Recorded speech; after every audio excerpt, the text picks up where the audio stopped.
you know, at first when I thought about it, I was like, you know, she's gonna come, you know, let's see what she can do here. And literally everybody here at some point has interacted with Anjelica, and she goes above and beyond for everybody, right? It doesn't matter what it is, it doesn't matter what the case is, she will go above and beyond for anybody. And we always meet people where, you know, like Jeff said the other day, where it's like, I'm 100%, whatever you need, I'm here for you, and the people around him know that. That's Anjelica, I feel like, for everybody in this company. Like, if you need something, you know, Anjelica's gonna bitch about it for a second. That's a guarantee. That's only you. But she does it still. 2, 3. Nice. I'm busy chit-chatting with the Gladiator of the Year for 2022, Anjelica. Hello. And we're really excited because we had some really great nominees for Gladiator of the Year. But were you surprised to win?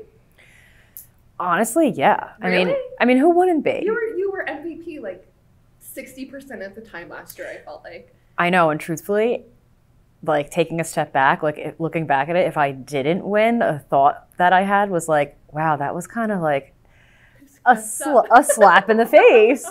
A nice big backhand. MVP month after month after month, and then not win Gladiator of the Year. No, like I said, there were so many amazing. The three of you were great nominees. Which is why I wasn't totally shocked to see you as Gladiator of the Year because of the amount of times that you were nominated MVP. But I had some good competition though. You did have some really good competition. Yeah. Devin and Satya are both great team players. Yes, they are. Why do you feel like you won Gladiator of the Year? I mean, you know, not comparing myself to others, I do deal with a lot on a daily basis here. I juggle a lot of positions and tasks on a daily basis. And I feel like I throw them over my back and climb to the top each day with every task that I'm given. So. Yeah, absolutely. AJ is the accountability queen. It doesn't matter what you have going on in your day. I feel like when you are told, hey, this person needs help getting to the finish line, you find a way to help them get there by the time that they need to do it, no matter what you have in your day. And truthfully, even if I don't know how to get there, like I still try and find a way, because not even when it comes to accountability, but just like supporting the team. Like I feel like I hold such a strong like grip on that. Like I always want to make sure that everyone's like having the best time, and if they're not, I just try and like make their day better with, you know, like I said, supporting them in any way that I can. Yeah, so. I think when I think about you, two traits that immediately pop into my head are reliable and responsive. Like when I think about you, I know for a fact if I reach out to you, you're going to get back to me as quickly as possible, and you're going to follow through with whatever task that you have. And I think last night was actually a really good example of that. We had a client who noticed that something was up with their website, and it was pretty late at night that I was in bed. AJ was in bed, but you were actually the first team member to jump on and try to figure out what was going on. And it was an issue that was completely outside of your realm, right? It was with a website, which you don't which I normally don't work with, right? Exactly. And you were able, and AJ jumped right in to try to figure out, you know, what does it look like from my end, and how can I support in this situation, even though website management is not her expertise. I think just being there to support, like I said, reliable and responsive. You're going to show up anytime somebody needs you. I think both of those key points about me, though, are just really based around my like natural anxiety. So like if I have something sitting for a while, I actually never, I really can't tell you the last time I put something like on the back burner, because you always say this. I just can't. It's just not in my nature. Like if a task is given to me, or like if I'm asked to do something, or if, you know, someone reaches out to me, like even if I don't have an answer, like I'm going to let you know, like I'm here, I'll get back to you, or like I'm here, let's do this. Yeah. Were you always like that? Not letting things sit on the back burner? To be honest, no. Yeah. Like I feel like growing up, like in my teenage years and even in like my early 20s, because yes, I'm not old. I was lazy. I was very lazy and laid back and just like really didn't care about, you know, I guess timelines per se with anything in life. Right. With anything in life. What do you think was the switch for you?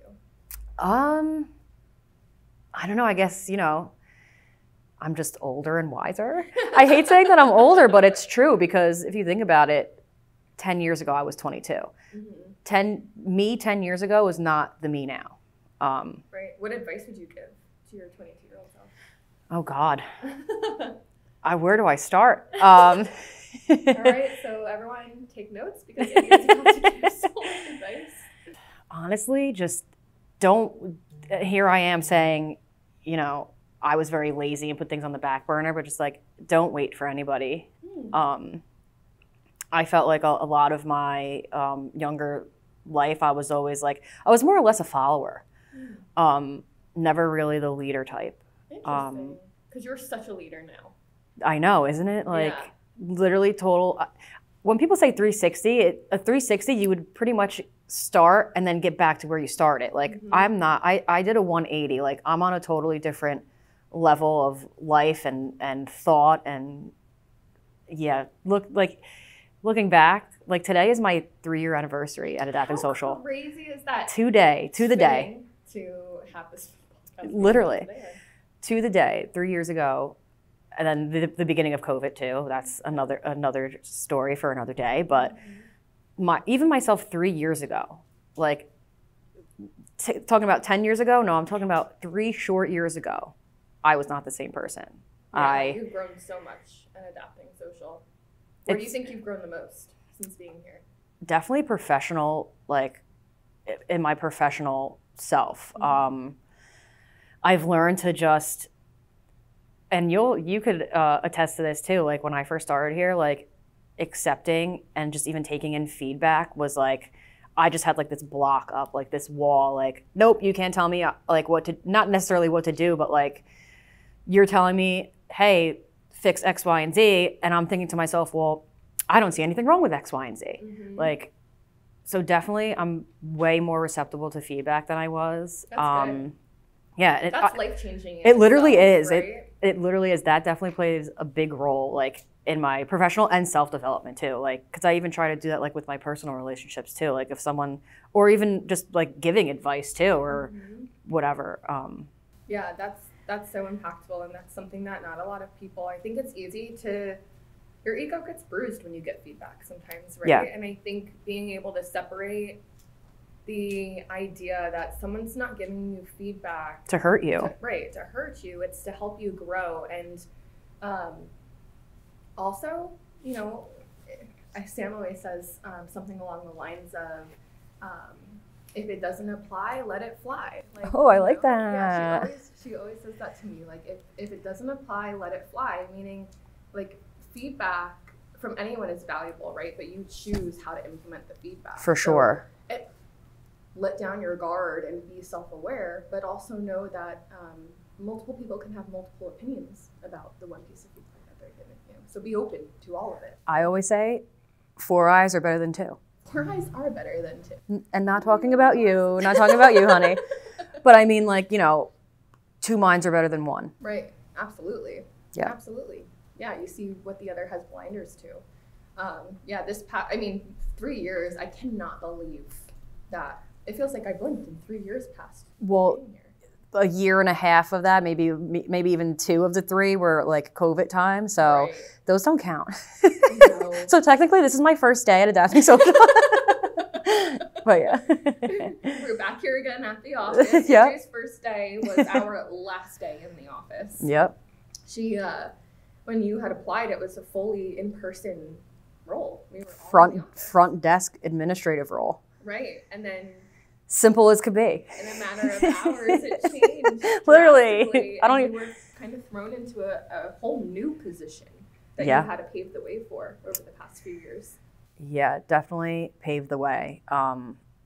And again, like that also helped me grow so much, just like getting thrown into like different aspects of something that I had no idea about. Like, truthfully, I didn't come from a marketing background. And I mean, here I am. I have clients that I have built such rapport with, like, you know, 100%. they came to our award ceremony and were there to support me. Like that just goes to show you, Yeah, how you go above and beyond for your clients. Right. And I think that's powerful too. Like you did come in with without a background in marketing, and I think just your client care, your integrity, your ability to keep everybody on the same page and moving with the same momentum is part of the reason why you're succeeding in the role that you're in right now. For and sure. why you're Gladiator of the Year. That's right. And AJ actually just recently booked her trip. I did. And where are we going?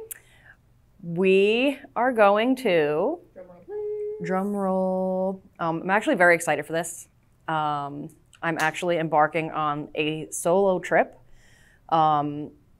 with a guided group. I'm not just picking up and going by myself. I'm going to be guided. I'm going to the Greek islands. Woo! Yeah. How exciting is that? That's going to be gorgeous. What a trip. How long are you going for? I'm so excited. Also nervous. Again, back to my anxiety. Oh my gosh. Well, it's a guided group, right? So you're going to meet people and they'll show you all the good spots to see. There's actually, I feel like the benefit of taking that route to travel is that you don't actually have to do too much planning. Right. That was the whole purpose of it too, because I actually recently went to Italy a few months back and there was just a lot of planning and just thought put into a lot of things. And I mean, don't get me wrong, it was the best time of my life, but it was a lot of work. Yeah. And after I came back, plopping down on my couch after being away for a week, it wasn't a relaxing vacation, So I was definitely looking for something like that along those lines. Yeah. But also with exploring and adventure intertwined with So do you know some experience. of the things that you're going to do in Greece yet? So flying into Athens and then I think that's for about 1.5, 2 days, and then we'll make way to about 3 or 4 of the Greek islands. Oh, wow. Yeah. How do you get around? Is it by boat? Ferry, yeah. Okay. It's kind of almost like the Staten Island ferry, but nicer. Oh, yeah. I'm assuming it's nicer. I don't know. In Lake Como, you get to all the different towns by ferry too, and that's on my bucket list too. But like I said, I just went to Italy. Do I want to go back there? Absolutely, but it could wait. Greece is wonderful. Right. I'm dying to go to Greece. I can't wait. Yeah, that's going to be gorgeous. And you're going in August? June. In June. Very nice. Yes. Oh my God, the weather's going to be beautiful. Everything's going to be beautiful. I know. The food. I'm intrigued about the food because the only thing that I really know about Greek cuisine is gyros. So yeah. Aw, I had a childhood friend growing up who was Greek. Her grandparents lived there and came over for the summers. And bastitsia is a big dish there, but it's like a Greek to me it's like a Greek lasagna. Okay. It's really good. Good to know. So are you gonna Duolingo or figure out a few words? I was doing that this morning. For the last 2 days, actually, I've been on Duolingo, trying to learn Greek, but there's so many different things now in the world where you could just take a picture of something in a different language and Google translates. Right? I'm like, but that's lazy. I still want to be able to know a little bit. The basics, right? Right, and especially because the actual Greek writing is ancient. Right. And that stuff is hard. Yeah.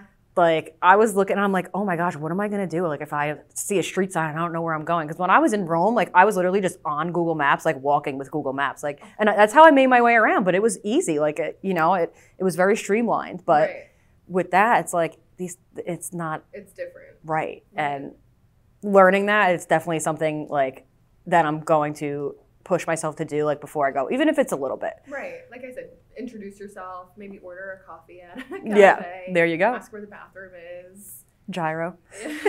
What are you most excited about when you go? Honestly, because looking back at my life, I've really only vacationed in Florida. I went to the Bahamas once with my family, but we were always Jersey Shore, let's go to Wildwood every summer type of family, and Disneyland, Right. Disney World rather. But I'm really looking forward to seeing the crystal clear blue water. Like, I don't think I've ever seen water like that in my life. Oh my gosh. I'm envisioning it now in my head. Yes. Maybe we can like in the background right here. So we're just yes, like it next just. to it. It's almost like we're at a. I've never been to Greece, but I have had some friends who have gone, and the pictures that I see, it's like they're eating this big, beautiful Mediterranean meal, and then there's this crystal blue water right next to them. And Literally. like you're dining right there on the water. I mean, I did like when I went to the Amalfi Coast, like the water was beautiful, but like I'm talking like crystal, like almost white, clear water. Yeah, you can see right through. Yeah, that's what I'm most looking forward to. And I feel like when I'm there, like I'm envisioning myself being there and looking and just feeling like I'm in a dream. That's probably how it'll feel. Actually. Literally, it might. Yeah, that is really exciting. So you're going at a good time. You're going to be able to swim and hang out at the beaches and stuff, right? Yep. Very nice. Very nice. And you're going with, it's a guided tour. Do you know how many people are going on the tour? So they do cap it. Okay. They do cap it at like a certain amount of people. I'm not really sure. I think it's maybe like 16 people. Oh, that's a perfect size. I was thinking like 30 people. Man, that's a lot of people. And the age is like early 20s to like 35. So hopefully I'm not the oldest, the oldest one there. But I mean, that would be a great experience. Yeah. A really great experience. Yep. Congratulations again. Thank you so much. What advice would you have for anyone who is looking to be a Gladiator of the Year or striving to be a Gladiator of the Year? Truthfully, never say no. And not to other people per se, but like to yourself. Like 3 years ago, if I would have said to myself, no, you can't go and make this career change. No, you can't move your family, X amount of miles away from your comfort zone. No, you can't do that. I wouldn't be sitting here talking to you today. Exactly. I wouldn't be going to Greece in June. Isn't that the truth? Yeah. Yeah, just to get through, everyone has limiting beliefs. We had a podcast here earlier today. It was her first podcast, and she was so nervous, and it was outside of her comfort zone. But sometimes when you're uncomfortable, that's when you know you're on the right path because you're doing something new. And that's why our podcast is called Breaking Barriers, because that's exactly. exactly what I did. Yeah, you did. You definitely did. And 3 years later, going to Greece. Let's go. Well, thank you for sharing all that information, and congratulations again. Thank you.